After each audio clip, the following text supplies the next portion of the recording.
Alright, just sit back and get ready to have the most fun you ever had with an electronic device.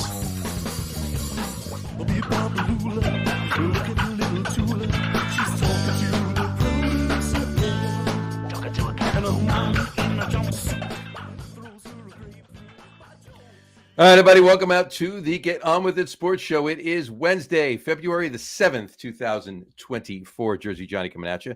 And with me, as always, is none other than Mr. RadioPete and Mr. Harry Lug Nutz. Say hello, gentlemen. Hi. Is that a nun in a jumpsuit throwing that grapefruit? There's a man in a jumpsuit. Oh, it's a man. Okay. And I always thought it was man, but I heard it tonight, and I thought it was nun for some reason. nun in a jumpsuit throws her a grapefruit. Yeah. Throws her a grapefruit. A man in a jumpsuit throws her a grapefruit. Okay. By George, she's got a new friend. There you go. Got it. All right. There you go. I think it works either way. Look at little Tula. She's talking to the produce again. Right. And a man in a jumpsuit or a nun in a jumpsuit. How would you know she was a nun? It works either way. How does it? Because you wouldn't know she's a nun if she was wearing a jumpsuit.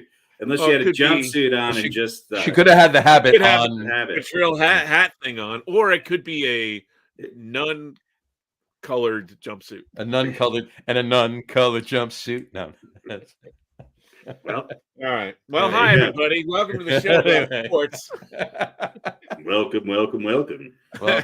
Welcome. It is Super Bowl week, yes, as Pete says, Super Bowl week. Will there be a proposal at the Super Bowl? I don't know. Will there be a proposal at the Super Bowl? Who cares?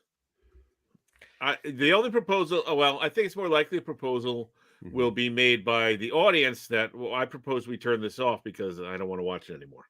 Gotcha. Well, as you can tell, I'm decisive. Right, tonight. Yeah. Chiefs jersey. You guys are all wearing red. Pete looks like Andy Reid if he wore a Jets hat. I'm wearing my Christmas colors. Christmas colors. My green hat and my red shirt. There you go. It's what Chad Pennington wore back in the day. That's right. Yeah.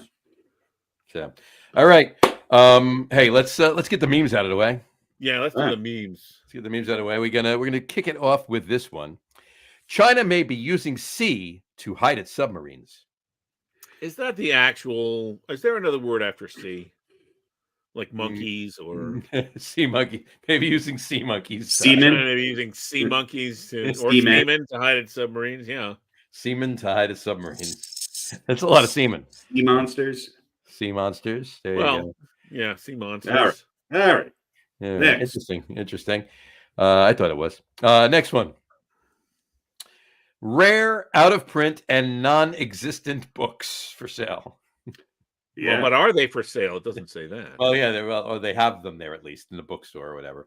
Non-existent books. I'd like to read a couple of those non-existent books. I just read 3 while we were doing this meme. You go in and you go, I'd like to see some of those rare, out of print, non-existent books, and they go, I'm sorry, we don't have them. We don't have them. They don't exist. Rare, but yeah, you don't know what they're saying afterwards. This is an intelligence test for the users of the library. If you go up and ask for one, where do you keep the rare, out of print, non-existent books? They just go, get out. over next. You don't deserve to read. Decimal system. Exactly. That's great. All right, next one. Fresh idiot, $4.50 a pound. Fresh idiot kink. Kink, yeah. Fresh idiot kink. An L or an exclamation point? I think it's an exclamation point. I can't really tell. By the way, that is a great band name. Fresh idiot kink. Yeah. Or a song for your next album. Fresh idiot kink. Yeah. Could be the album title. This is true. Hopefully it's an exclamation point. Like kind of Ice House. Album title, song title, band title. Also, I like how they have to put the word fresh and then whatever other language that is in the circle. Right. You already have the word fresh on it. It's fresh. Fresh. So it's like, all right, let's say that's Chinese, all right, for the sake of argument. So like, well, we want to let the Chinese people know that it's fresh. So we'll put the Chinese word for fresh in a circle, but then we'll translate it to English and we'll put that in the circle also. What's interesting is the symbol for kink. Yeah. Mm-hmm. Yeah. Like a box with It's like a box with the top falling off. The with top 4 falling legs. off with 4 legs, right? Some Or whiskers. it's lifting up, like coming up a little bit. And what kind of fish is that? It's a kink. Is that a real fish? I have Who no knows? idea. I don't know. It's spiky. All right. Goldfish, maybe? Who knows? I don't know. Moving on. Here we go. Restroom. Restroom is for eating customers only. Yeah. Well, choose wisely. Now, here's the thing, right? This is one of those punctuation counts. Yeah. How do you fix this? It's really the grammar, not the punctuation. It's the grammar. Well, and assuming this is a restaurant, isn't eating sort of redundant? Like, who cares if if you get takeout, you can't. Well, no, they don't want you just going in and using the bathroom. Right. Well, I understand that. I'm just saying the eating is right. Just take that out. But in other words, there's no punctuation that makes this right or any. Well, the 7 exclamation marks make it very clear. Make it very clear. Dine-in customers only. Just restroom is for customers only, unless you're a fresh idiot kink, and then you can use the restroom. Well, that's true. That's true. All right. Moving on, and we have love people, cook them, tasty food. So, well, that's just poor spacing, right? And poor capitalization. What is that stuck on? Is that a car? Or it's a car. It's a bumper sticker. It's a bumper sticker. So obviously, it's love people, cook them, tasty food. But shouldn't you put cook them and tasty food on the same line? Love people, cook them, tasty food. Or at least too big of a bumper sticker then. Or don't capitalize the T in tasty, the first. Or T. put some Mandarin symbols towards the end, and then you have then it's all good. Cook them tasty, fresh idiot kink. Kink food. Yeah, there you go. Fresh idiot kink. Fresh idiot kink. All right, and we'll wrap it up with this one. If you're in need of some service on your car, right? Go to Jiffy Lube. If you love her, lube her. I think that's on purpose. I'm sure it is, but it's still interesting. I agree. Well, it's the car. Her is the car, right? But people could take it wrong. Well, you would assume. Yeah, I'm going to go out on a limb and guess that Jiffy Lube doesn't want you to go lube your wife. Why not? Yeah. Well, maybe they do, but why would they care? Maybe your wife works at Jiffy Lube. There you go. And she's feeling a little neglected. And the guys that work there knew that you were coming in, so they put the sign up. That's true. That is possible. Like, hey, Janine's husband, if you love her, lube her. Yeah. All right. Well, there you go. Oh, so not bad this week. Quick couple of righty. So we got a Super Bowl. So NFL. We got a Super Bowl week upon us. Has anybody watched any coverage?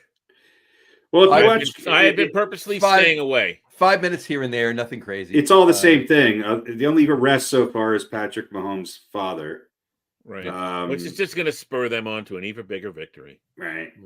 Let's win this one for Mr. Mahomes. I feel like there's a lot. I feel like the coverage is going to pick up tomorrow because it seems like today and yesterday were travel days for everybody because they had the D team on most of the talk shows.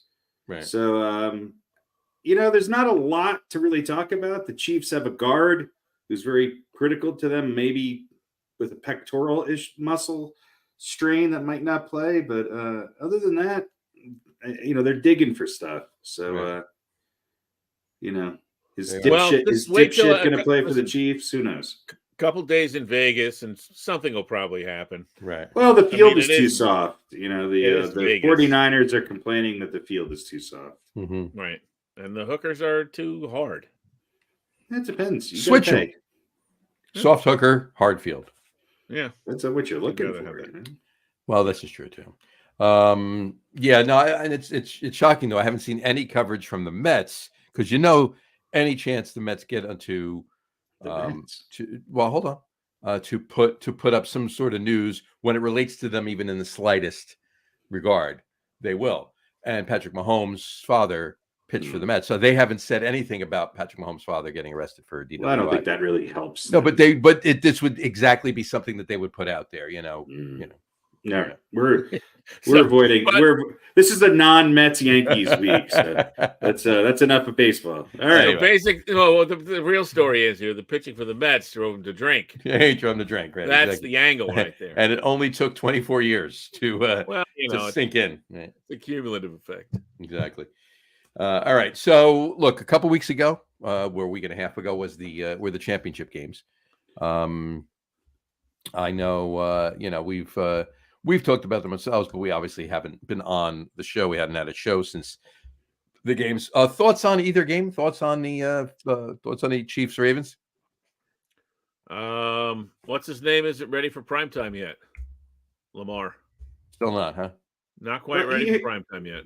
On that game, here's my thoughts on it. The offensive coordinator for the Ravens should be fired, and I'm not sure. I don't understand what they were doing. Let's abandon everything that we're good at.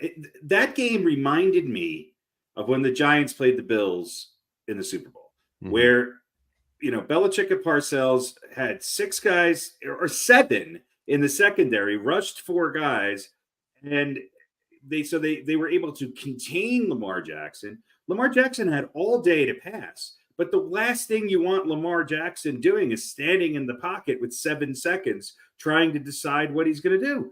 And they made no changes, not at halftime, not in the fourth quarter, nothing. They have an incredible rushing game, and the Chiefs were brilliant, but it was obvious what they were doing. So, Baltimore's defense actually played pretty well. They shut Kansas City out in the second half. In the second half, yeah. Kansas City just made enough to win, but it never seemed for any moment that Baltimore was going to win that game. And yet they very easily could have. I agree with you. I think Lamar Jackson, again, had a very bad game in primetime, but this was not totally on him. They put him in a situation where he could not win. So on that game, that's my take on it. And I give the head coach has to have some responsibility here. And I thought Harbaugh got completely the offensive coordinator and Jim and what is it, John Harbaugh or Jim, whatever John, one it is, fuck it is. They're both fucking annoying. They totally got out coached by Spagnoots and Andy Reid. Just totally. Yeah. And I'll say this. Revealing our advanced ages. Back in my day, the really good or great teams, even if it was just that season, and many people argued, and I think there was a case to be made that Baltimore was the best team in the conference over the course of the regular season. Sure. And up to the championship game. Right. But back in the day, you did what you were good at. You did what got you there. And which is what Kansas City did. Was able to figure out how to stop you, then you made changes. Right. It seems like now teams are outsmarting themselves by doing exactly what you said, trying to getting away. We're going to fool them by not doing what we're not going to make them stop us at our strength. We're going to fool them and be sneaky and do something different. And it doesn't work. And the 2 teams that are in the Super Bowl did exactly what they've done all year long.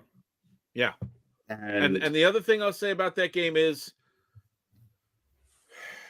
the Chiefs, you just cannot ever count them out because this is the same team that had the most drops in the NFL. And this is the same team that, what did they win? How many games this year? Not 14 or whatever it was. And the Chiefs are in trouble and this and that, and they need another guy. But they just keep chugging. They just keep winning.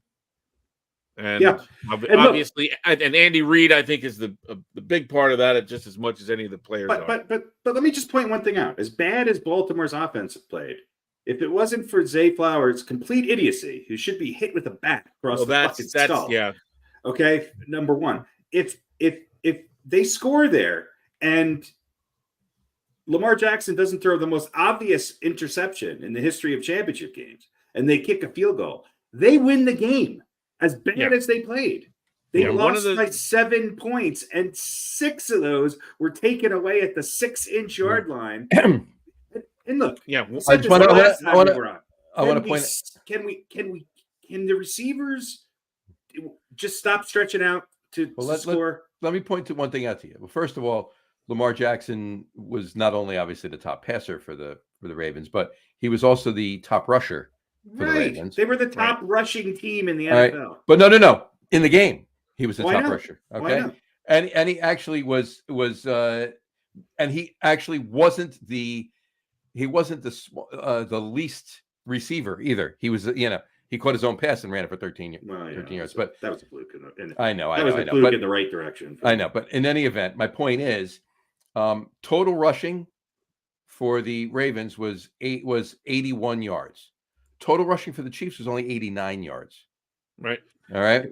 But total, look up this stat. Total passing for the Chiefs, 241 yards. Total passing for the Ravens, 272 yards. Right. Only difference, one interception. Here's the fumble. Here's the stat. Well, Zay Flowers fumble on the here's the stat that dictates the whole game. Time of possession. Yeah.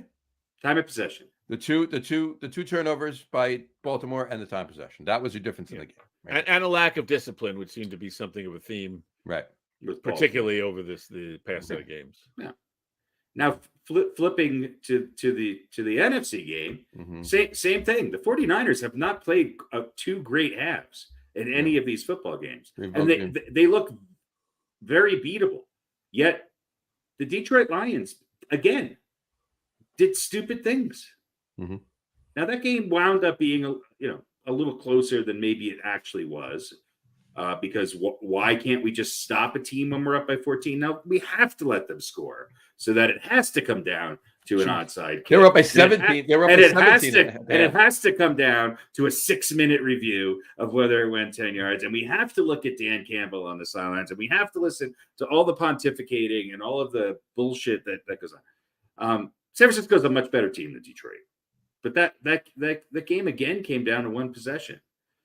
So, I'd say it came down to three really bad decisions on the part of the head coach. On the part of Dan Campbell, yeah, absolutely, 100%. Coach the head. And here's the thing. Here's the thing about that. He kicks those two field goals instead of going for it and not getting it. He wins the game. But the 49ers, no, that's not true.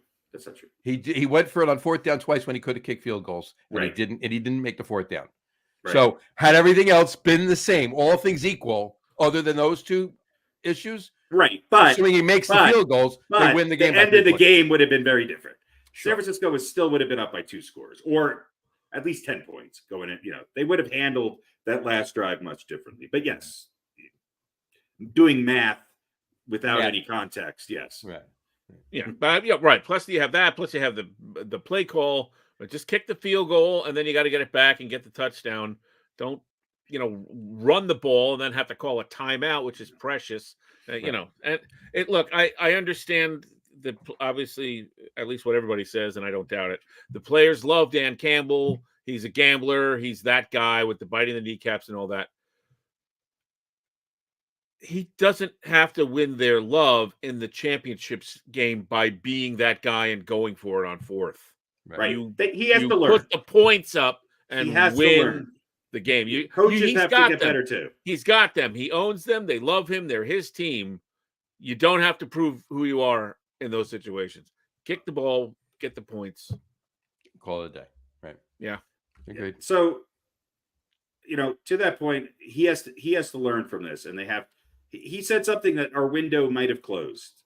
Something I'm paraphrasing. Yeah. I don't think so. Yeah. I don't think so. I think this team will be back. However, the Lions are a team that could run away with the NFC next year or struggle to get into the playoffs again. And look, they ran the ball really well. They have a great defense. They have one of the best young defensive players in the NFL. They have an adequate quarterback who I think is on the north side of the Kirk Cousins line. So with the Eagles where they're at, and with some of the issues there, but the coach has to grow a little bit, right? And I think they just have to learn from this, and they got a couple breaks. Nobody thought they would have 2 home games in the playoffs, but they did. Right. So we'll see where things line up, but they had a great year. They were a great story. and I think they'll be back. Only because the teams that were in the playoffs this year for the NFC, I don't see anybody else really kind of rising above them next year. I see a couple of them maybe falling back a little bit, which also helps the Lions. But of the teams that were in the playoffs, I think there's less question marks with the Lions than almost anybody else. I agree. All right. Well, that brings us to the big game this Sunday. Yeah. You know what? Why don't we kill two birds with one stone and do beaten by the coin? Oof. It's a close one, folks. All right. You want to put up the stats and the results from last week? I will do that as soon as I play the music. Oh, yeah. Can't forget about that. I can't forget about the music. There you go. The coin. And here it is. No one wants to be beaten by the coin.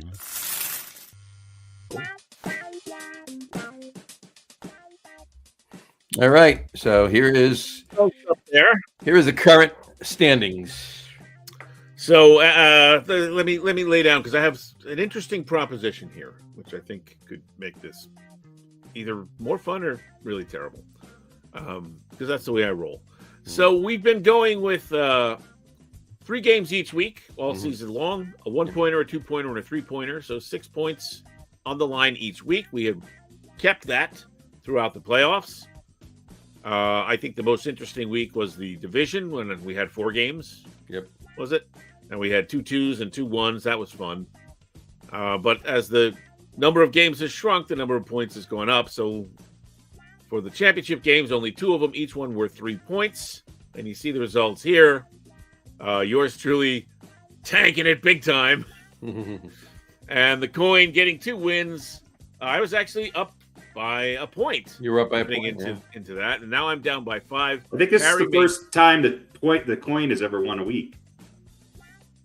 Yeah, on its own. Because the first time it ever wins a season outright. Too. So, but since we have one game, that's going to be worth 6 points. John was up by 1 heading into last week, I think, or 2 weeks ago, and gave it back. No, he wasn't up. No, I wasn't. We were. No, I've been down by 5, maybe. Down by 5 and back down by 6. Right. Harry's been leading for many, many weeks, and you guys split, each going 1 and 1. So you remain 6 points apart. I picked up a point wild card weekend and gave it back on divisional weekend. Yeah, so yes, that's what it was. Yeah. All right, so we have 1 game worth 6 points. So if John's right and Harry's wrong, then you guys end up tied. If Harry's right and John is wrong, Harry wins. Then Harry wins. Right. Me and the coin, if I'm right and the coin's wrong, I win. If the coin's right and I'm wrong, the coin wins. The 2 of you. Of the 2 of us, yeah. Because it's you guys and it's me and the coin. Right. The coin's not catching anybody. Me and the coin. Me and the coin. Now we have been allowing, and I think this is the right way to do it, during the regular season, we let the winners go first. Or whoever's ahead. Right. Now, what I propose is that we discuss here altering that scenario. Okay. Now, here's what I'm saying. Harry thinks I'm going to try and find a way to screw him, which normally I would. But I'm not. Harry, I'm proposing a potential way for you to lock it in. Yeah, if John wants to pick before me, that's fine. Well, I'll just pick whatever he picks. Exactly, and you win. And I win. But what I'm saying is, instead of saying you get to go first, and then John's obviously going to pick the opposite and hope to be right.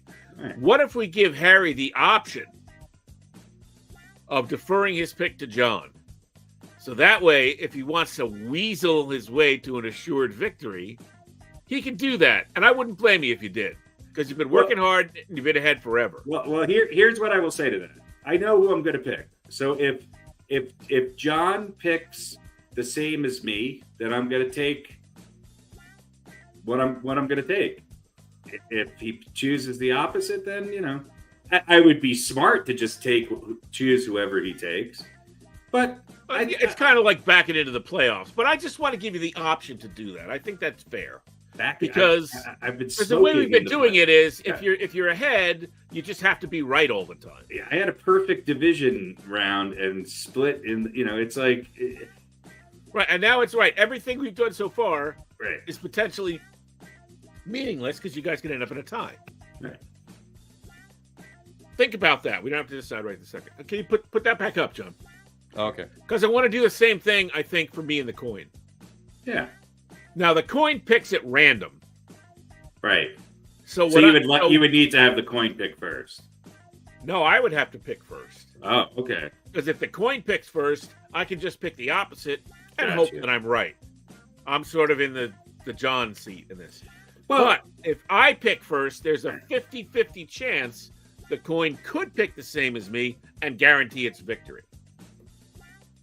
So I'm sort of throwing these scenarios out there and kind of seeing what you guys think about how we should go about if this. I was John's smart, like, don't do it that way because then I could lose. If I was smart, I would go with the option where John picks first, and then I would just kneel down and run the clock out, and I wouldn't have to worry. Then I could actually root for the team I want to root for in the Super Bowl.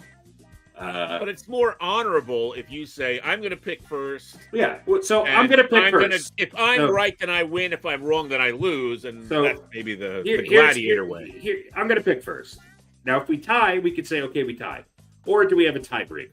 And what is the tiebreaker then? Who's had more wins this year? Well, that's you. All right. That would be you. Or is it game related? And I think if it's game related, that's always hard. I hate those things because they're so. I think a good tiebreaker might be whoever gets closest to the total points in the game. Or what is the over under on the game? We could have one person take the over and one person take the under. I mean, something like that I think would be somewhat fair as opposed to, something much less,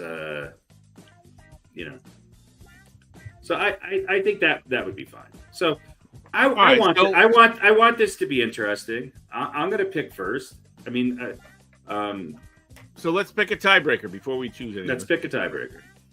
So I think the So over under is it 48? I can't remember what. The over is. I'm pulling it up right now. Hello.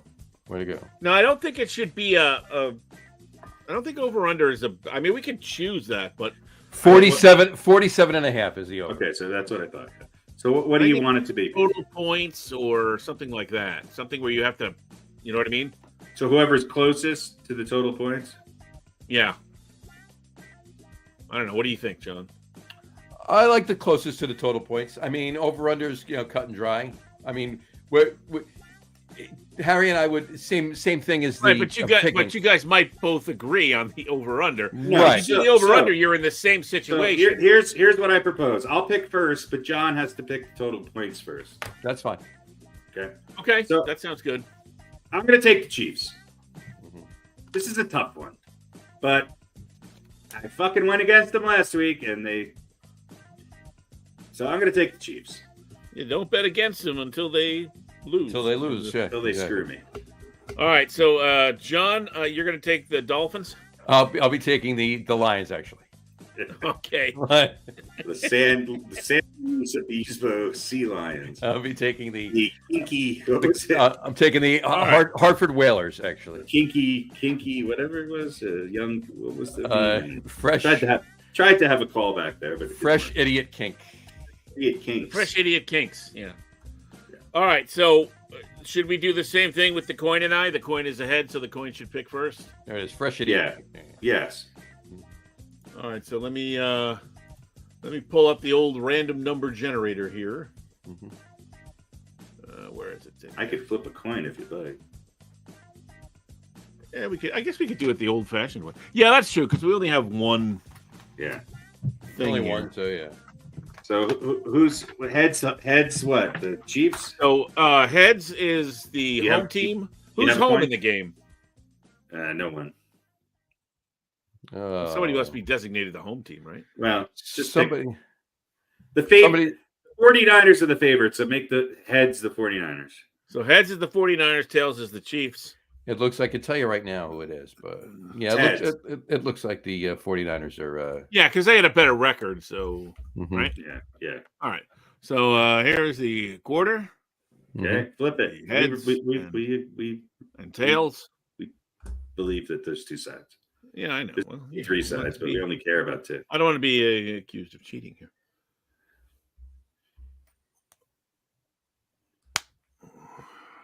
It is heads. The coin has the Niners. The coin has the Niners.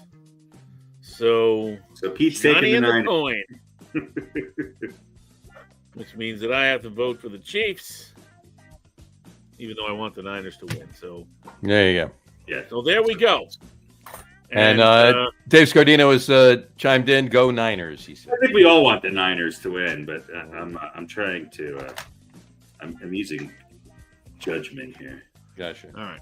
Well, the coin and I don't need a tiebreaker, so Okay, John, you're going to pick the total points,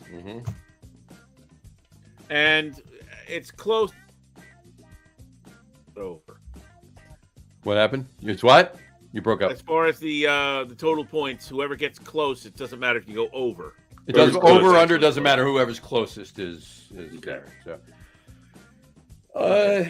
total points. So does that? Can you pick whole numbers? Yeah, why not? You're not. It doesn't matter. Oop. You know, like if I picked, hypothetically speaking, if I picked 18, and Harry was convinced it was going to be higher than that, he should pick 19 and call it a day.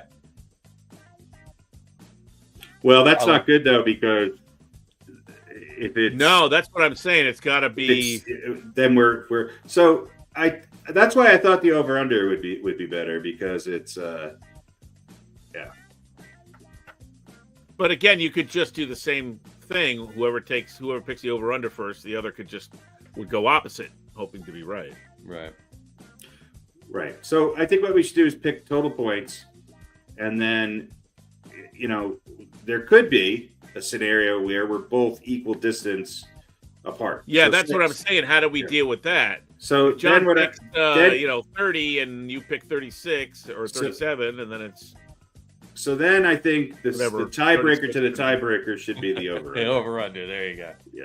Okay, that sounds fair. There you go. All right. And if it remains tied after that, then we're dual champs. So how many shots? Who fucking cares? Yeah. How many shots of Taylor Swift will be?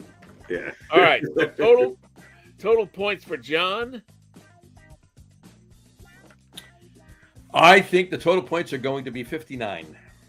59, high scoring game. High scoring game. I do believe that. Harry. I am going to go. What did you say? 59? 59, 5-9. Okay. My prediction is 31-28 Frisco. So whoever's closest. So I was going to pick lower, but I'm going to go a little higher because that gives me a little bit more breathing room. So I'm going to go, right?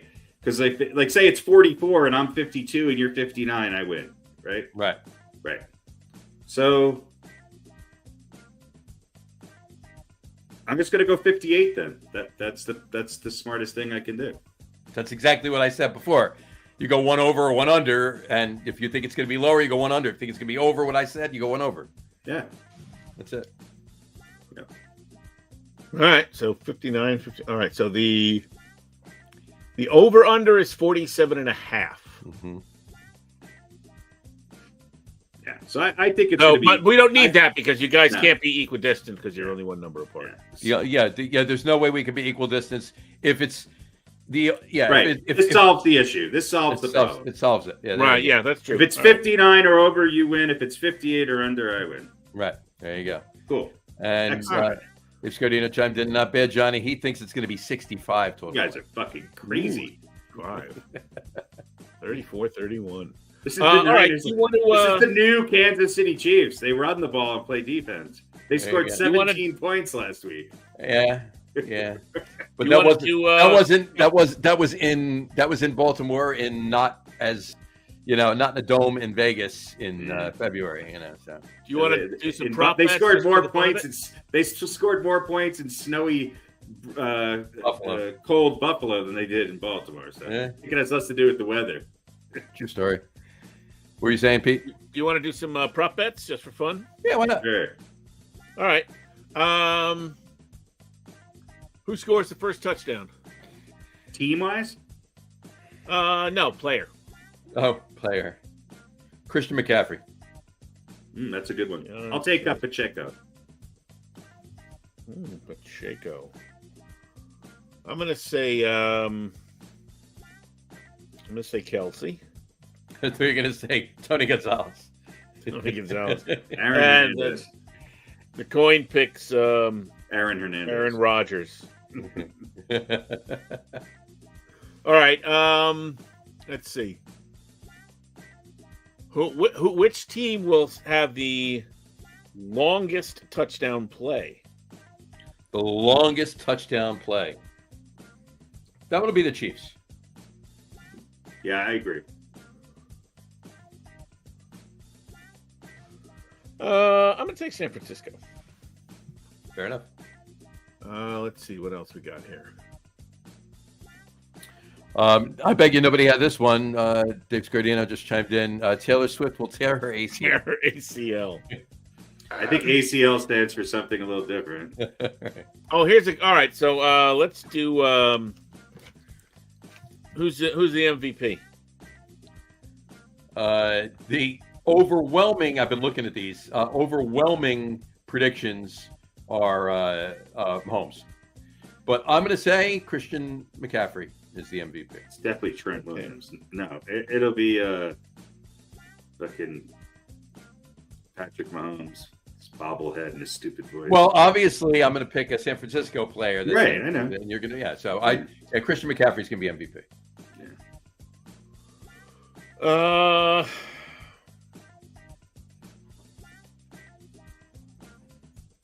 Is Debo playing? I believe so. But he's going to get hurt. Tebow? He'd be the MVP in less than an entire game. Tim Tebow's not playing. I think somebody's got to pick. Tim Tebow's not playing in this. Who's the redneck with the mullet on Kittle? Somebody should take Kittle. Yeah, that's what I was thinking. The hillbilly. All right, I'll take Kittle. Dave, if you're playing along at home, Dave agrees with me. Dave's a Cowboys fan, so Dave doesn't know anything. He also listens to Dream Theater. So okay. Oh, here's nothing wrong with Dream Theater. Will the last play of the game be a play or a quarterback kneel? Neil. He said no more, Harry.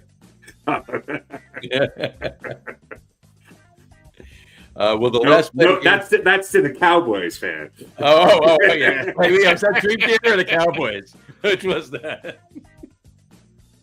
Or both. Last play of the game: kneel down or an actual play? Kneel down. I agree, but I'm going to say it's a play. Yeah, say it's going to be a field goal. It could be a field goal or a Hail Mary. All right. This is interesting. Total number of players, different players, to throw a pass. 2. No, 3. Who's going to throw it on the 49ers? Samuel? Deba? Somebody on the 49ers will throw a pass. Punter. Or a backup Besides quarterback. Brock Purdy. You might have to have a backup quarterback. I'm going to say 3. I like 3. No. It's not going to be because of a quarterback going out. It's going to be because of a gadget play, whether McCaffrey throws a pass or Debo or somebody. Yeah. All right. Coin toss, yes or no? Will there be one? Yes. There'll be one. Yes, there will definitely be There will one. be a coin toss. Yes. All right. Now, the flip side of that is, will it be heads or tails? Oh, I think I was reading the next question. I think it'll be heads. Yeah, heads. I'm going heads. Yeah. I'm going tails. You know, whether you get tails, it's a good day. Yeah. Will there be a 2-point conversion attempted in the game? Yes, probably. No. I'm going to say no, because it's The 49ers like to attempt 2-point conversions. Mm-hmm. The rest are mostly player based that I have on the list here. So let's How many you know what? How many cutaways to Taylor Swift? Yeah. Yeah, really. I say 8. 8 cutaways to Taylor Swift? During the game. Right. Yeah, during the actual. Now, does that include like when they're getting ready to kick off? During the game. So anything before, like in the middle, in halftime, doesn't count unless the game. Halftime doesn't count. Only while the game is playing. Like if they score a touchdown and they show her, then that counts. So it's between the right. But I start mean, of the game and halftime when the clock is, it has to be sort of when the clock is running, so to speak. Well, when the game is active, yeah. Right, when the game is active. That's what I mean. Mm-hmm. So between the beginning of the game and seconds, halftime, and 30 halftime minutes, and the end of the game. and then 31 minutes. Okay. 8. Boy, that seems not like enough. It's over that. Are we doing over under? No, we're just picking a number. I'm going to go 12. I'm going to say 14. 14. You guys are probably right. It's the Super Bowl. Minimum of 14. It could be higher than that. I think I'm being hopeful. Yeah, you're definitely injecting some personal desire. All right, I think that's good enough. That works for me. And Harry, on your note, you asked Dave if he said no more to Dream Theater at Cowboys. His answer is yes. Yeah. Dak Prescott's the new drummer for Dream Theater. Yeah, he is actually. Yeah. So, anyway, okay. Good prop bets. I like that. It'll be a good game. Yeah, it should be. Should be. All right, so let me. I don't know. We have any other. I have one other kind of football question for you, not having to do with the Super Bowl. Go for it. And my question is, what do you think the reason is that Bill Belichick is not a head coach now? I had that too. Let's talk about that. Oh, okay. You want my because here's what I want to say. We've seen all the hires that go on. Yeah, the one that's baffling to me is the Commanders. Me too. Why would you? I mean, Dan Quinn, did he not just give up 48 points in the playoffs with the Cowboys? Mm-hmm. And was he not the coordinator when Atlanta blew the largest lead in Super Bowl history? Head coach. Was the head coach? He was the head coach of Atlanta. Yeah, that's right. You're right. It's even worse than I thought. Mm-hmm. Like, why would you hire him? Now, do you think Belichick just didn't want the job? They wouldn't pay him enough? That's possible too. I think it's about the control thing. I think it's about the control. I think it's all about the control thing. So he wants Belichick control. would have wanted too much. Yeah, I mean, you go back anytime. Bill Belichick's been a head coach twice, right? He's 5 years in Cleveland and 375 years in New England, right? Well, and one day with the Jets, and 1 day and 1 hour with the Jets. He's never. He was his tenure was shorter than Anthony Scaramucci or whatever the press secretary for Trump was the last 48 hours. All right. He has never had a GM to answer to. He's been the de facto GM, even in Cleveland. He's always had total control anytime he's been head coach. So he's not going to take a job unless he has total control. And at 71, whatever he is, and with his track record over the last couple of years, they're not giving him total control. Now, that's to say of the teams this year that needed a head coach. That's not to say that next year a team is not going to do that and give him what he wants. I agree. Yeah. I think 100% he will be back next year, and Dave Scardino agrees. I think that he wanted the Atlanta job. I think Atlanta, they couldn't come to terms. I think the other teams he was never really in the mix for, and they probably weren't great fits. I agree with Pete. I think Washington could have been the answer. Right. There's a lot of question marks, and there's not a lot of great talent in Washington. Here is the one thing that Bill Belichick is going to have to do if he wants to coach for anybody next year, and that is he will have to give up some of the control for personnel. Now, having said that, Bill Belichick didn't want Mac Jones. So that was ownership. So he's not always the final say in things. Right. Okay.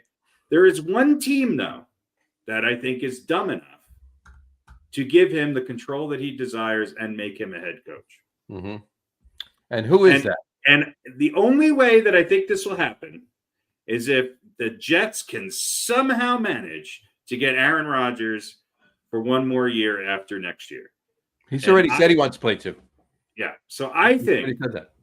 the Jets there will be more internal strife going on next year with the Jets. And I think that Bill Belichick may have already been in contact with the Jets.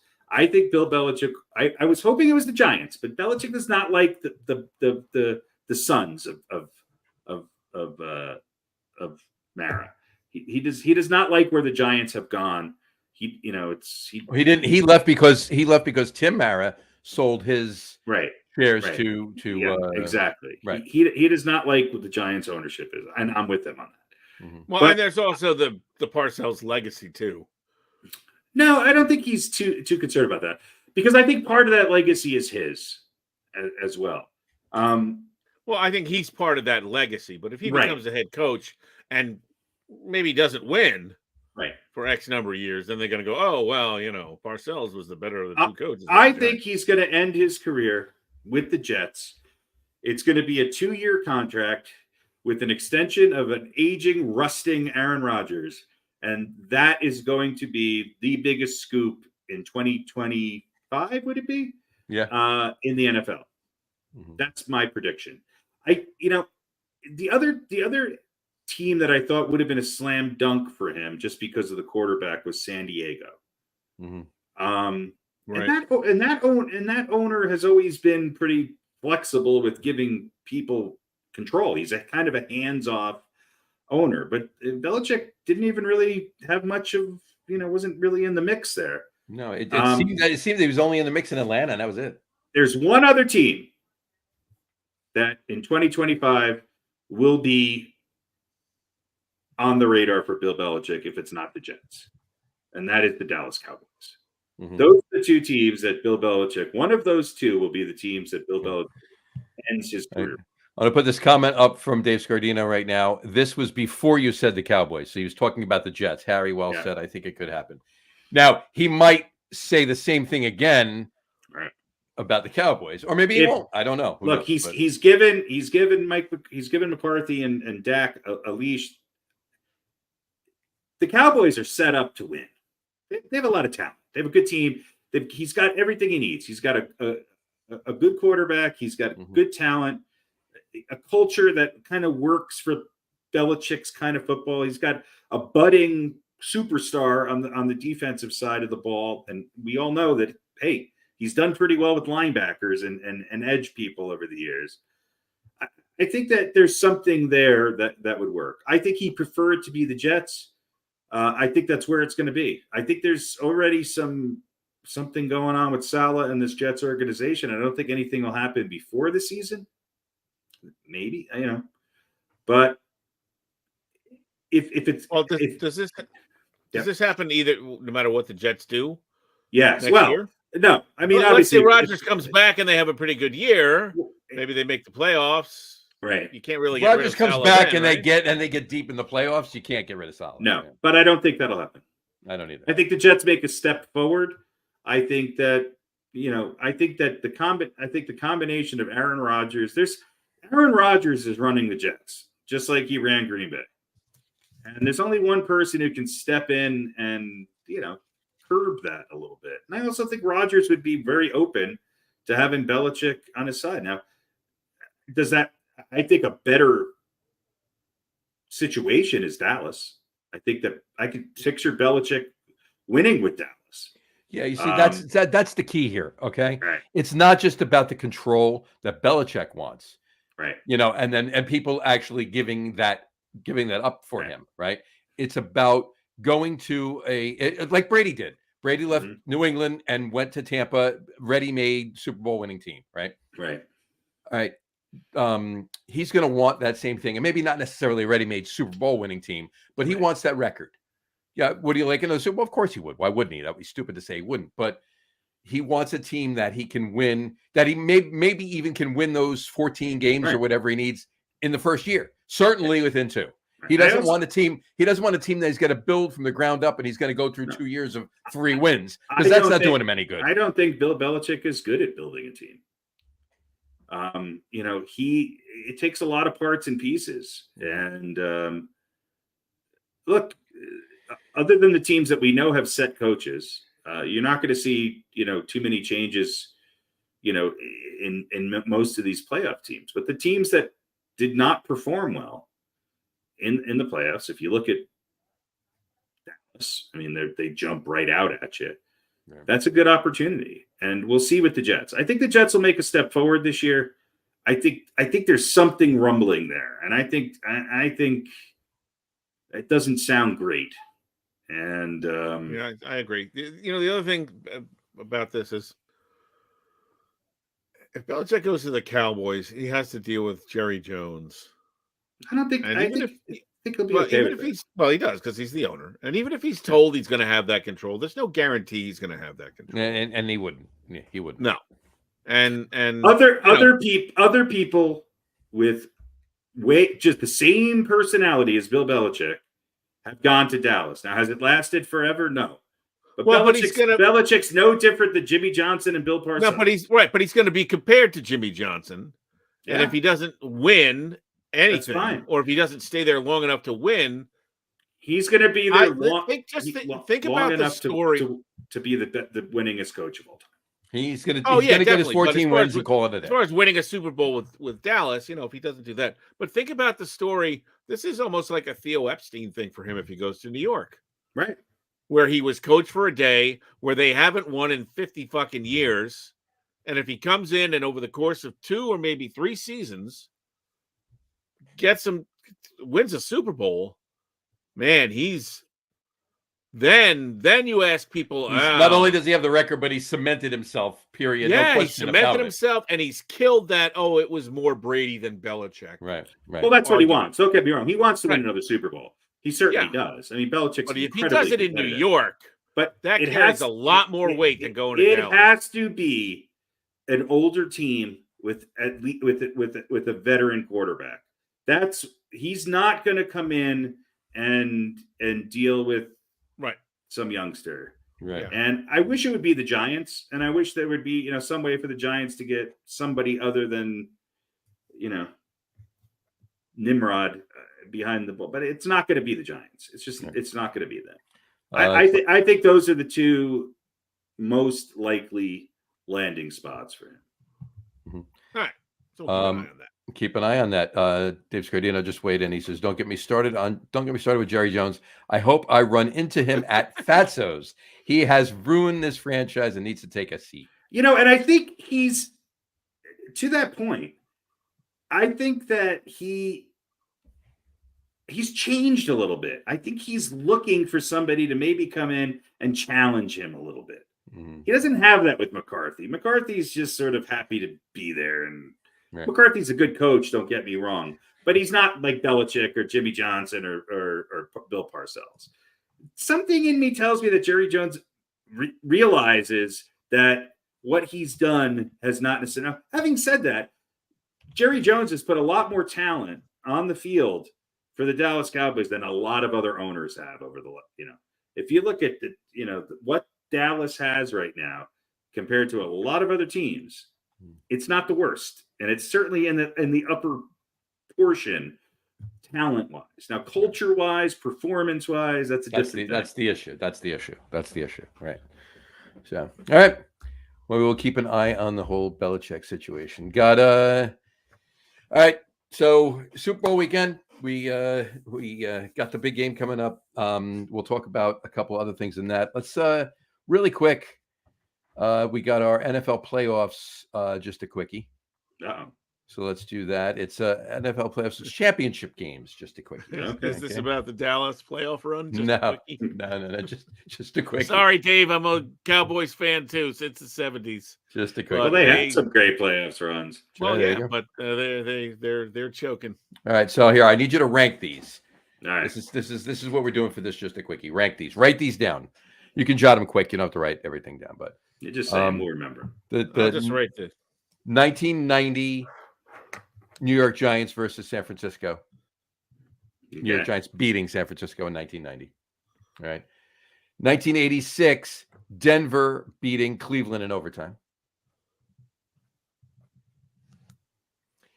1995 Pittsburgh beating Indianapolis where Harbaugh literally threw a Hail Mary at the end of the game to win it, and it landed on the guy's chest, but he couldn't wrap his arms around it and fell off. I forget the receiver. Jim Harbaugh, that was. Okay. 2007, the New York Giants beating Green Bay in overtime. Mm-hmm. And 1981, the 49ers beating the Cowboys by 1 point. Now, what do we rank? How are we ranking? 5, 4, 3, 2, 1. Best to How about like just best games or best upsets? No. Best games. Okay. Best games. Okay. So 1990, New York Giants 15, 49ers 13. 1986, Denver 23, Cleveland 20 in overtime. 1995, Pittsburgh 20, Indianapolis 16. And 07, Giants 23, Packers 20 in overtime. And 81, 49ers 28, Cowboys 27. What order are you doing them? 5, 4, 3, 2, 1. All right. Who's going first? You can go first, Harry. Okay. I'm going to go number 1. It's the 81 49ers over the Cowboys. Oh, so you're doing 1, 2, 3, 4, 5. Yeah, that's the best. Okay. You want me to, That's fine. It doesn't matter. That's fine. Number 2 is the Denver Broncos over the Cleveland Browns. Number 3, the Giants over the 49ers. Number 4 is Pittsburgh over Indianapolis. And number 5 is the Giants over Green Bay.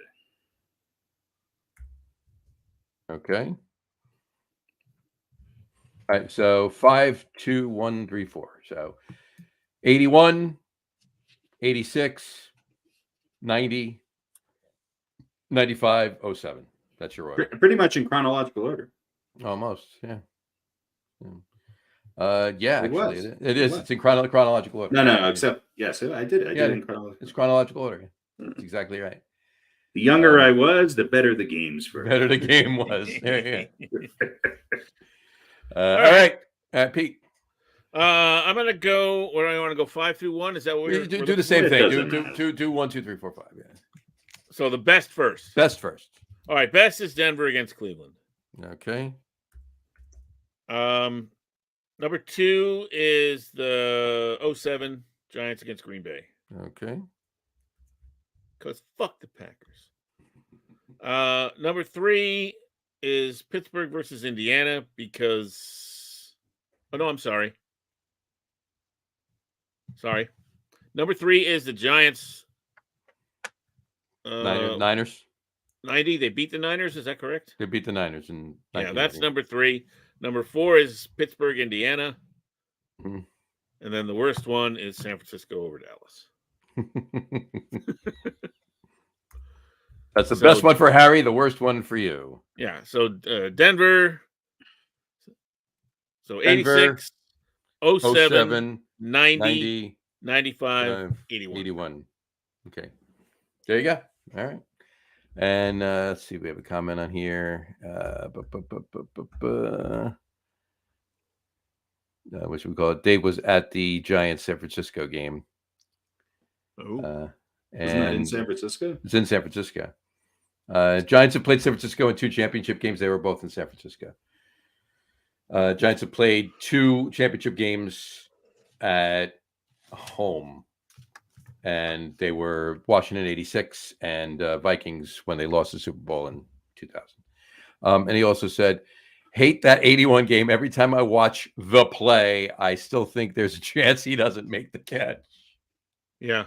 You know, I think I heard the other day Montana had like 4 interceptions in that game. Oh, yeah. Yeah. So it was because people were talking about you don't have to have a great game. You just have to have a great play. You just have to score more points than the other team. You don't have to have a great game. You just need to score more points.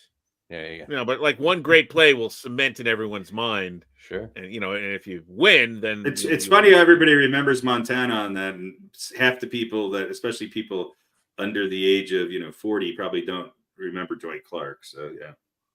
Well, also the holding the call that was never made. That's true. God. Oh, sure. Here we go. Talk about a systems tight end, boy, Clark. He wasn't even a tight end. All right. All right. Next. Is that it? That. Hold on one second. I'm just. Oh no, I got my things, Harry. He's got his things. Which one? I got one more. I got one more trivia for you. Really quick while we're on him. NFL playoffs trivia question of the week. It's Super Bowl related. Here we go. And I don't care which one you answer this first. You both answer it. If you know it, you both know it. You both don't know it. Doesn't matter. All right. I'll buzz in. Here we go. If the 49ers win the Super Bowl. Yeah. Okay. Ed McCaffrey and Christian McCaffrey will become the second father-son tandem to win a Super Bowl with the same team. Mm-hmm. Who was the first? Just heard this the other day. Father, son to win the Super Bowl with the same. Of mine. If the 49ers win the Super Bowl, Ed McCaffrey who won the Super Bowl with the 49ers in the 94 season. And then went on to win 2 other Super Bowls with the Broncos. Ed McCaffrey and Christian McCaffrey will become the second father and son tandem to win the Super Bowl with the same team. What others have done it with other teams, but with the same team. Which team players or whatever, who did it first? What father-son tandem did it first? It was, I can't remember. His son was the long snapper, didn't really play, and I can't remember his name. But it was the Diassi boys, wasn't it, for the Giants? Yes. Yeah. Steve Diassi for Super Bowl 25. What was it? Wilhelm or Phil? Zeke? Was it Phil Diassi? It's Wilhelm Diassi. Yeah, Chad. Zach Diassi. It was Zach Diassi. Zach Diassi in Super Bowl 42. Yeah. He was the long snapper. Zach was. Yeah. Steve Diassi was a linebacker. Yeah. Plus, Ed McCaffrey did nothing when he played for the 49ers in that Super Bowl. And Ed McCaffrey did nothing. And Ed McCaffrey was actually drafted by the Giants, too. For of course, 3 years he played for the Giants for 3 years. After 3 years. He did more on the Giants than he did in San Francisco. So he was drafted by the Giants. The draft 3 months after the Giants won Super Bowl 25. You know, what's funny is that he definitely had his best years towards the end of his career. Mm-hmm. And then, Steve. And then I was at the game on September 10th, 2001, when his leg was crushed in half. And the Giants played the Denver Broncos. Yep. The next day, we'll live in infamy. Yes. Yeah. They will live in infamy. All right. Diassi. That was that's good. That's good trivia. That's good trivia. The only reason why I know it is because I think it was on ESPN just a couple of mornings ago. There you go. All right. Pete, you said you have some stuff. You have an Are They For Real? Yeah, let's do an Are They For Real? I got a big one. All right. Do we have to do the 20-minute song? No, we can do a less than the 20-minute song. We can do the play it in the background. The 19-minute song. There you go. What is real? All right. What is real? How do you define real? If you're talking about what you can feel, you can fade it out. You can smell, you can taste and see, then real is simply electrical signals interpreted by your brain. Pretty sure none of that's real. You're not real. For real, for real, for real. Yeah. Are you for real? For real? For real? For real? Are they for real? The drum solo really adds a bit to it. Well, it's good electronics there. It is great. All right, we got a multi-part. Are they for real? Let's start off with the NFL because we're talking about the NFL, and we've got some new coaches in the NFL. Mm-hmm. So, which of the 8 new coaches are for real? Mm-hmm. 8. And as you know, are for real means many different things on the show. So, I will say, has a winning record by more than one game. Will be at least 2 games over 500. That will make them for real. All right. Okay. I think Harbaugh with the Chargers. Oh wait, we'll go down. We'll go down the list and give me a yes or no. So let's start with Brian Callahan of the Tennessee Titans. No. Okay. Panthers, Dave Canales. No. Harbaugh. Yes. Mike McDonald, Seahawks. No. 2 games I'm over gonna 500. 2 games over 500. I'm going to say yes because of the team he's got. I mean, they're not much better than that, but I think he can probably squeak a 2-game over Okay, 500. yeah, I thought that would be a little bit of a. Harry's like, no, I'm choosing in half a second, and we're moving on. Jared Mayo of the Patriots. Nope. Fuck no. Falcons, Raheem Morris. No. No, you don't think he's the Black Dan Campbell going to fire him up and?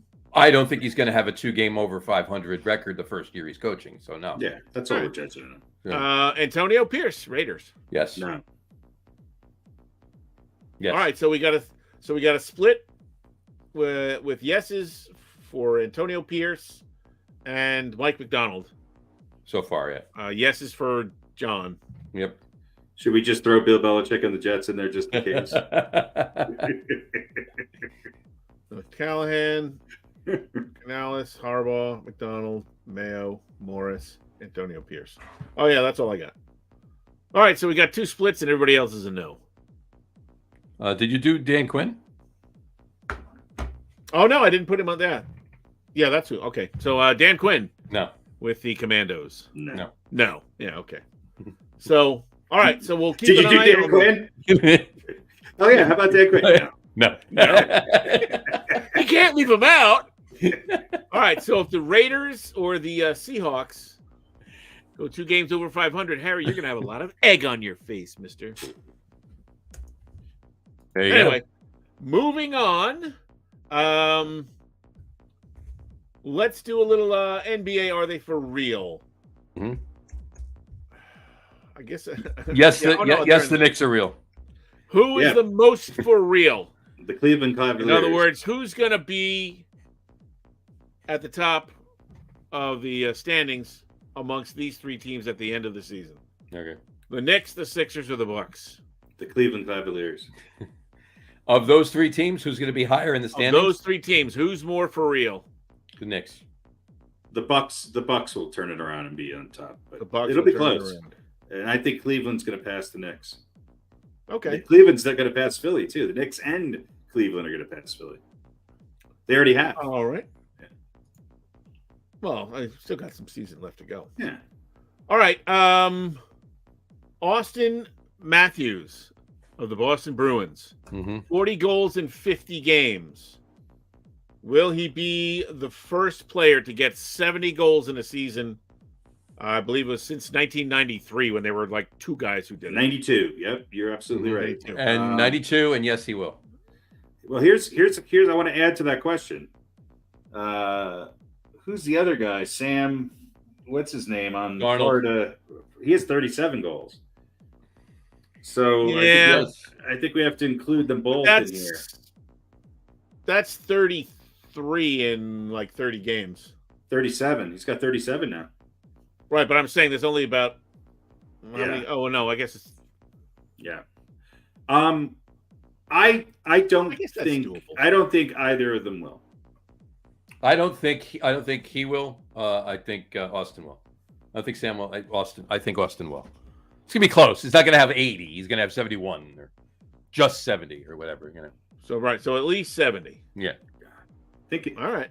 Thinking back on the records that Gretzky holds, it just they're almost Wilt Chamberlain like for hockey. Oh hell yeah, 100% are. Fucking insane.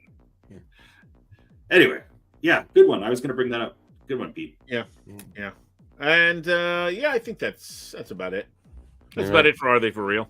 There you go. And just to weigh in, Dave Scudino says my Knicks are for real. The Knicks are for. Well, here's, I kind of think so too. They just look here's so. here's the thing with the Knicks, though. Randall's going to be out for a while, and they've dropped a couple games that they should have won while he was out. So, the best thing that happened to Julius Randle is that he realized he doesn't have to be number one every night. Right. And we talked about Randle last time. I think it's unfortunate that he's hurt because I really do think he was having his best year as a Knick, even though statistically that as a player he was having his best year. I think the Knicks are good, but they're a little thin, and it really depends on how long Randall's out for. Now, if Randall can come back and they can gel again for the playoffs, I think you could argue that they're the second, third, or fourth best team in the East, and could probably, beat beat the Celtics or the Bucks in a 7-game series. But can they get past the first 2 rounds against Cleveland and or whoever else? So I'm not so convinced the way in which Cleveland is playing right now that Cleveland is not the first or second best team in the East, and no one is talking about them. Here's a question: now they are, because they put together a nice run. I heard their name mentioned a couple of times. Okay. Do the Knicks make a move? Yeah, only kind of in passing. Talking about. Do the Knicks make a move by 3:00 tomorrow? I think it'll be minor. I don't think it's going to be anything major. What you call it? I don't see this. Some talking head, senior NBA writer for Yahoo Sports, I think he is, proposes Yahoo Serious, yeah, proposes this trade. Ready? Yeah, I love these proposals. They're always so out of whack that yeah. All right. Julius Randle, Evan Fournier, a 2024 first-round pick, a 2026 first-round pick, a 2027 first-round pick swap, a 2025 first-round, and a 2025 first-round pick that the Knicks have from the Bucks. For Jimmy Butler. Taking Julius Randle off the Knicks and getting Jimmy Butler does not make the Knicks better. No. No. All right. But there's the same game as Brunson. I figured it out. There's a picture of him smoking crack right before he typed this. Yes. So there you go. All right. Especially not with that new hairdo Jimmy Butler's got. God damn, it's horrible. Unbelievable. All right. Yeah. Well, that's just stupidity. Yeah, I think you're right. They'll make something. There'll be a minor move just for bench depth or something. But yeah, there's not going to be blockbuster crap going on here. Yeah. So, anyway, the West is going to be a bloodbath, and I still think that the champ comes out of the West this year. But boy, is it going to be tough. We'll see. All right. That's it for All Day for Real, right? You're good?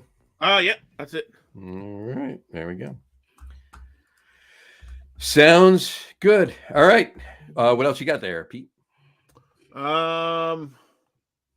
Remember Nick Dunlap? The young golfer from Alabama who won a PGA event and didn't win any money. And then he said, no, I'm not going to turn pro. I'm going to go back to school. Yes, I remember it because you brought it up. We should have put a bet down that he was in fact going to turn pro because he made his pro debut at Pebble Beach at the very beginning of this month. Mm-hmm. So he is no longer an amateur. And he came in 80th, 7 over. So maybe he should have stayed in school. He's got to start somewhere, right? So there you go. Yeah, listen, he's a very talented young man, obviously, but I wish him well. But I felt good when he was going to go back to school. Like maybe somebody wasn't just going to go for the money, right? But I don't know. And I guess it's hard to stay away from, right? This is true. Yeah, I would. Money. So, cool. Okay. Oh, you know what? I forgot to mention this in basketball. The new NBA rule about the individual awards. You got to play 65 games or more to be eligible. Mm-hmm. So this is obviously in response to what is it called when they load management? Load management. Yeah. But what about somebody who's really, really good and gets hurt and plays 64 games? Do they really deserve to be shut out? Is this a good idea by the NBA? Like, it seems like a good idea to get players to play more games, but what if you're taking somebody who's phenomenal, but they get hurt, they miss games, and now they're not even in the race for what if that MVP? Phenomenal person plays 50 games or 48, but still getting sunshine blown up his ass by ESPN every day, and meanwhile there's a guy out west who doesn't score quite as much, but averages 10 assists a game and more rebounds and plays all the time, even hurt, and so only missed two games all year. Yeah. I think the numbers might be off, but the intent is right. Right. And let me tell you something. Let me tell you who's happy with this. Los Angeles Clippers fans are pretty fucking happy with this. That's who's happy with this, because they're tied for first place with 3 other teams in the West because their prima donna superstars have to play. Yep. This is very true. Very true. So, all right. Yeah. And look, in the past, people who have had good seasons but have had rather long, time on the injured reserve, they typically have not won the award. It happened to everybody from Larry Bird to, some people who are Bernard King, lots of people. There's a lot of that going on. So I think the 65 might be a little high, but I wouldn't go lower than 60. I was going to say 60. It seems to be the number. 60 would probably. That's for me. 60 would be the number. 22 games. That's all. That's a quarter, right? 25% of the games. Mm-hmm. So if I was out of work 25% of the time, then I would only work 4 days a week. Right. So, yeah. Or a little less, actually. I think. A little less, yeah. Okay. So I don't know. I think it's okay. I think its intent is working. Right. And I think it's good for the fans and for the game. And quite honestly, it's good for the teams who have players who have typically been on major amounts of load management, at least. Exactly. So, cool. And by the way, the other thing the NBA has done this year, scheduling wise, is, and I don't know, I don't have the stats in front of me, but there's far less back-to-back games going on in the NBA, and there's way more days off in between games. Mm-hmm. So nothing to complain about there. No, you're right on that. Which should also help with the load management. I think it's helped overall with injuries. Embiid's a horrible case. I like Joel Embiid, and I don't want to see anybody get hurt. But the injuries overall, knock on wood,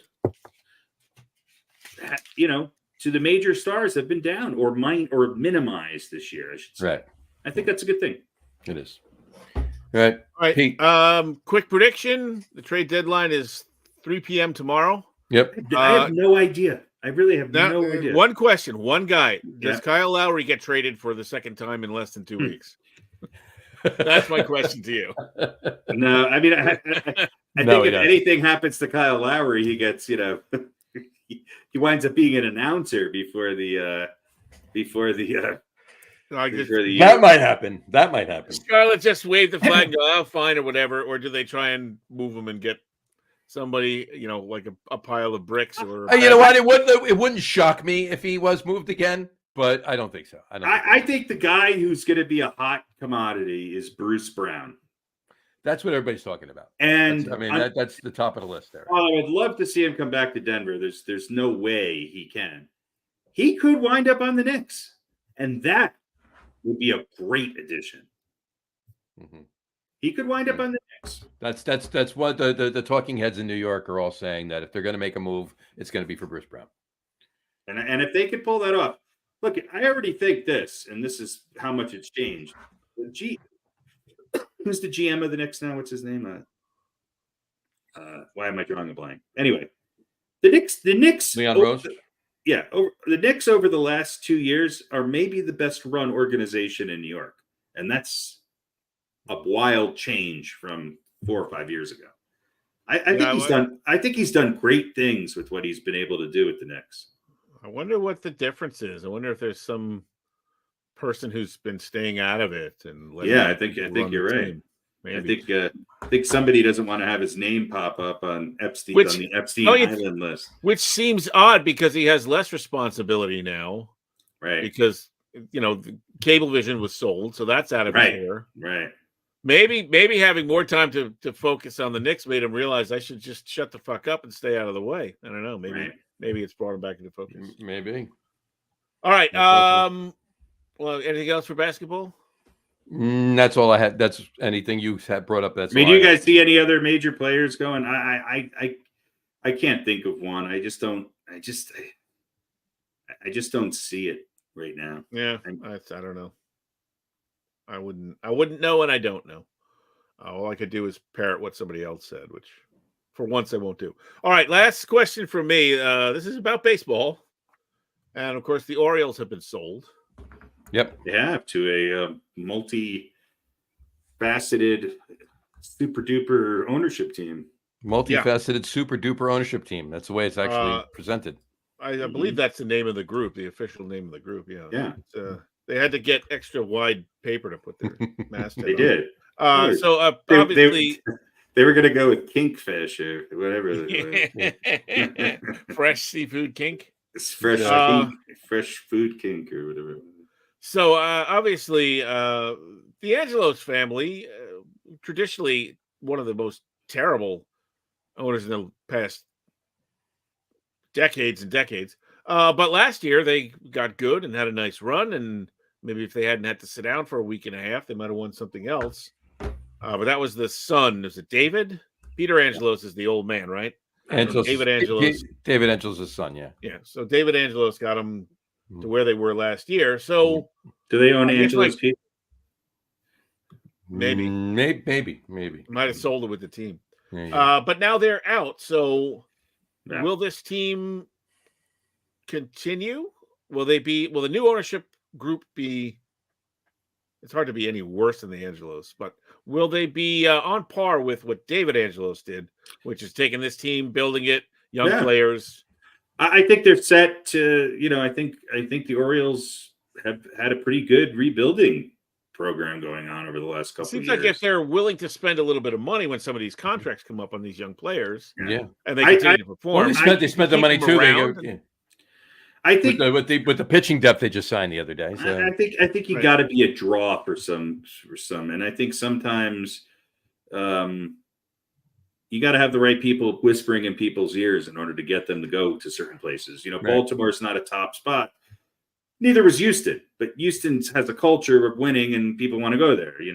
We all know about the Dodgers. We all know about the teams that continue to get big names. And until Las Vegas officially has a team, Yeah. But the thing about Baltimore, though, is they could, in essence, fill a void.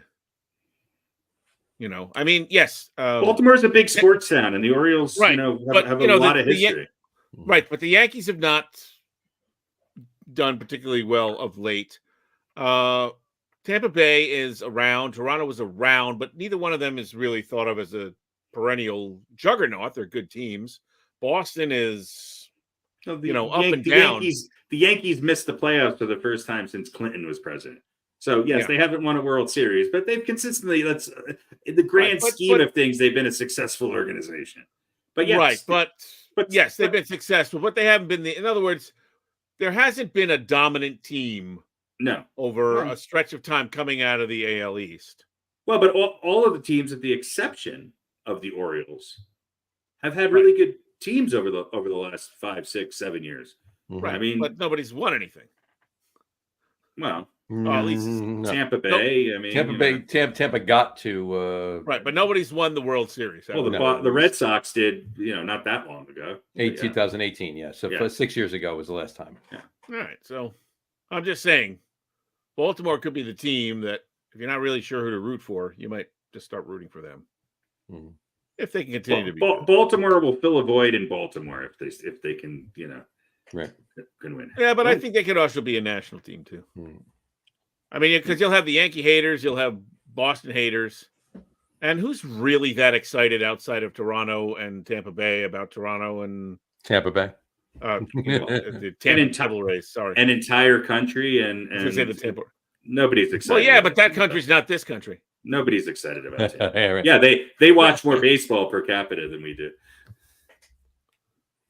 There you go. All right. Anything else, Pete? I think that's it. All right. That's it. I got one thing for Harry. Dave Scardino just texted me this picture. I'm going to ask you, whose drum set is this? That it looks like Terry Bozzio's drum set. Nope. Is that Mike Portnoy? It's Mike Portnoy's drum kit. There's not enough symbols for it to be. What is the weird plastic thing on the left? Is that like a deli tray? I don't know. It's like for sandwiches. The fuck is that? It looks like a cookie platter. There you go. Maybe it is. I think a few more octobons. It's a mic'd cookie platter. A few more octobons would be great. There's only 16 of them. There's only 16. There you go. I like the symbols that are so tucked in between the other ones that you have to stick your stick in there and pull it down just to be able to hit it. It's like, yeah. There seems to be a bit of impracticality to this. There's 16 China crashes, and well, there you are never get enough of that particular sound. Setting that up, yeah. What I would love to do is go to a dive bar and set that up. Well, I'm just looking at it too, and then just play straight blues. But now, is this because there's 2 thrones there? Right. So I mean, is he moving over to another one, or I would like a throne on wheels. I could just move over, like an office desk chair, See, I would take this, and I would have like a real tough poly something material mold made of it. There you go. So it sits inside of one piece, and then you set it up, then you just put the other piece on top, and it holds everything in its place. And then you pick the whole thing up and truck it off to the next gig. Look, all you need is a bass drum, a snare. I'll give you 1 rack tom and a floor tom, 2 cymbals, and a hi-hat. That's all you need. That's all you need. Carry on. You go the Kenny Aronoff style. You don't even. Yeah, you don't even need the rack tom. Although he did his most famous fill used 2 rack toms. So. 2 rack toms. There you go. And Dave's laughing at all of that. So there you go. In fact, he laughed twice. Just one not capitalized. There we go. There we go. Just watch any video of Hunt Sales playing with Iggy Pop, and you'll see what you can do with a hi-hat, a crash cymbal, and 1 floor tom and a bass drum. There you go. Bass drum. There you go. All right. Are we good? Yeah. Are we doing? I think we're good. Super Bowl thing. Are we going to do a? Well, you're going to be on the road, right, Pete? Yeah. All right, so we're going to do, I think we should do one, but if we do, we'll just do a short one since you're on the road and Harry might have to do it remotely too. So I think we should all just call in and be eating breakfast. We won't do an hour. We'll do like a. Let's all record 15 minutes of content and then 15. We'll just play them all simultaneously. You don't have to talk for the entire time. Sometimes you could go, oh, that's interesting. And then we'll just play all 3 of them at the same time and see how, and we'll play the Dark Side of the Moon right when it starts, and we'll see how it all comes together. How it comes together. Huh? I think we should just play Are They For Real music over and over again. With the 3 of us going like this. And I'll just go every now and then. I'll go. Well, are they for real? Let's let every now and then you guys go no or yes. Let's let our fan know what time we're going to do this. What time are we going to do this? Well, obviously, the later the better for you. Not too early is my point, because 10 o'clock a.m. for Pete and I is 8 a.m. for you after. I hope I'm just getting home. Right. So noon Eastern. Pete, where are you going to be? You're going to be in the car. Noon Eastern, probably Pennsylvania. Okay, so you still be in the Eastern time. Still noon Eastern is my point. So, but are you going to be in the car with your family? Yeah, it's a 10-hour ride. Well, they don't want to listen to you do that, do they? I don't care. I'm driving. Oh, okay. Actually, maybe I'll make the boy drive, and Why don't you put your wife on? That'd be great. Exactly. She's been on before. Yeah. She has been. She'll probably be better content than me. There you go.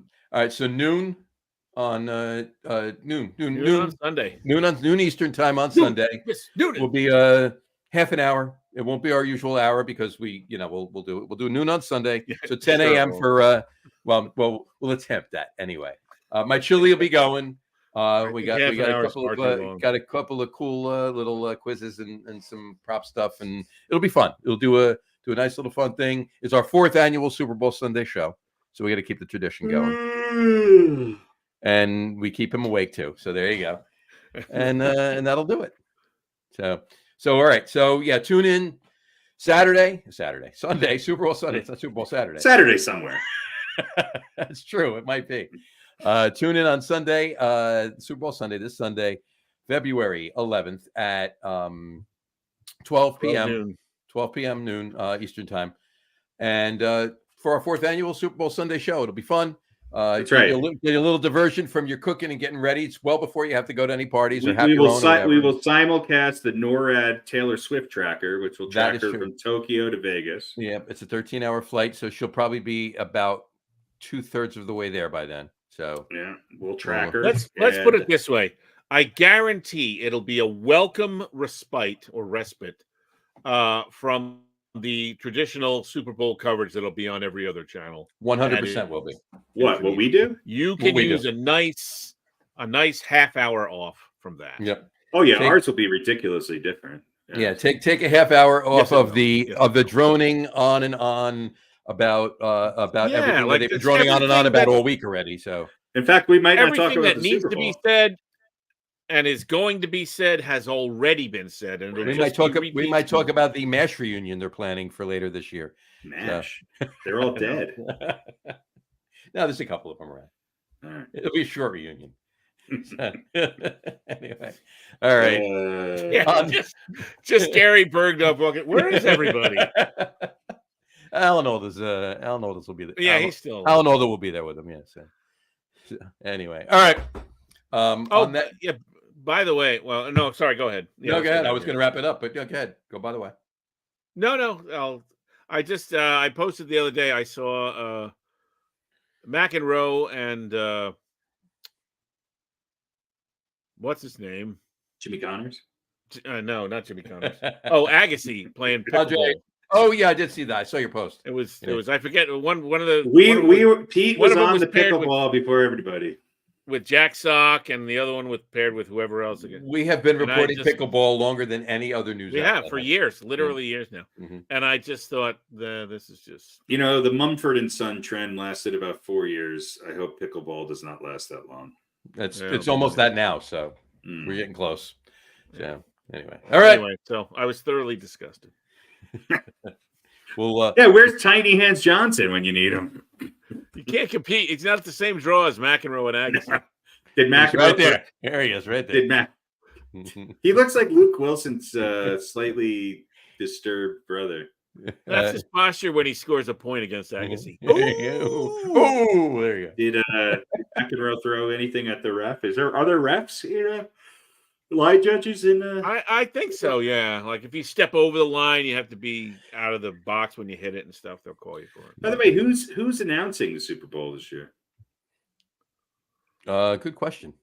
We'll fill you in on some. We'll fill you in on that and many other things that are interesting that you're going to want to hear from us on Sunday. None of it will be interesting. All of it will be interesting to somebody. We know that. So. To us. Exactly. All right. On that note, we will wrap the show up for today. We want to thank everybody for watching. For those of you just listening to the audio podcast, thank you for listening. Don't forget to visit our website, www.getonwithitpodcast.com. That's getonwithitpodcast.com. And please remember, like us and follow us on all of our social media, Facebook, Twitter, and, of course, Instagram. Just search for the Get On With It podcast. And, of course, all of our shows are available on YouTube as well on the Logger Room channel. Remember, we go live with a video podcast on Facebook, YouTube, X, and Twitch every other Wednesday night at around 7:30 p.m. Eastern Time. And for those of you who just want to listen to the audio podcast, you can do so on our audio host, Spreaker, as well as iHeartRadio, Apple Podcasts, Spotify, Odyssey, Audible, Google Podcast, Amazon Music Podcast, TuneIn, Podcast Addict, CastBox, Deezer, Podchaser, Raphonic. Pretty much anywhere you find audio podcasts, you will find the Get On With It Sports Podcast. And if you haven't done so already, please subscribe to one or more of those feeds and you will never miss a show. Again, thanks for following along with us. Have a great rest of your week. Have a wonderful weekend. Have a great Super Bowl Sunday. Don't forget to tune in to right here at noon Eastern Time for our 4th annual Super Bowl Sunday show. And we will talk to you then, folks. Take care. Cheers. See ya. Please get rid of the Pro Bowl. Yeah, and if you listen, it's flag football now. It's ridiculous. If you just listen to the podcast, you're gonna miss the memes and all that stuff. Just get rid of the Pro Bowl. Yeah, we could get rid of that. We can get rid of pickleball. And pickleball. And pickleball. Exactly.